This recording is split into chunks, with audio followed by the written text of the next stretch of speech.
Everyone, I am presenting here the critique of Miss Giselle M. Enerio in her research paper.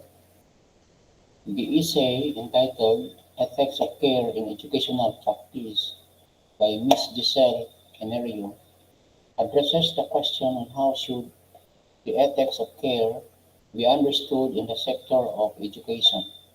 In answer, the author claims that the interpersonal relationship of the teacher and the student is dynamic and can be enhanced by displaying the basic behavioral principles of empathy, attentiveness, and mutual respect.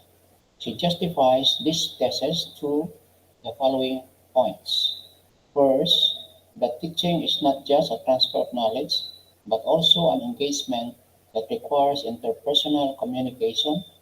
Second, that for care, ethics, it involves nurturing the student's moral growth. Third, that ethics must reorient itself toward human development.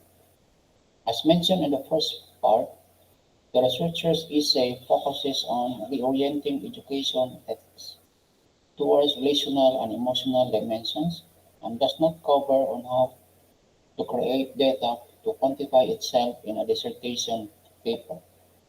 It approaches the topic by using conceptual analysis. One striking illustration that the author uses is that building the ethics of care inside the classroom can be overcome by a practical necessity, especially those students who have negative academic emotion. From what I read in the draft submitted, the author's argument is strong for the following three reasons. Teaching is a moral endeavor.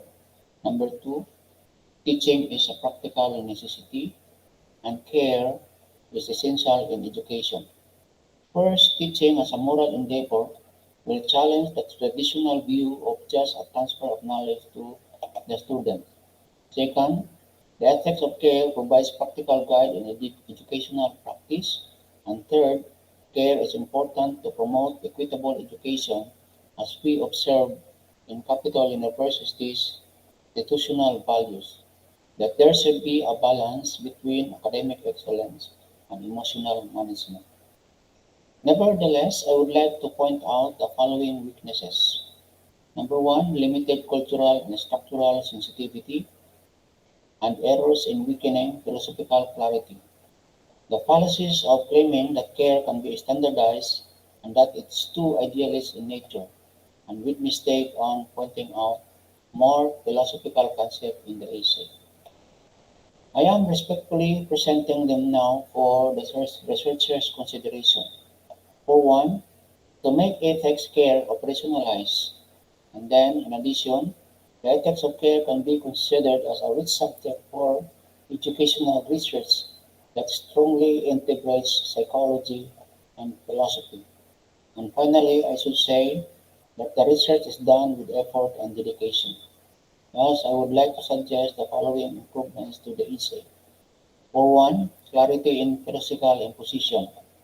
Moreover, educational ethics must be applied and also to recognize that ethics of care varies with personal values and cultural dimensions.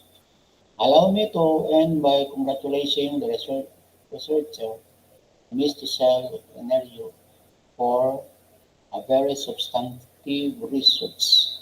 I hope that this paper will be reconsidered by her as an option for dissertation subject and finally to become a doctor in philosophy soon. Thank you.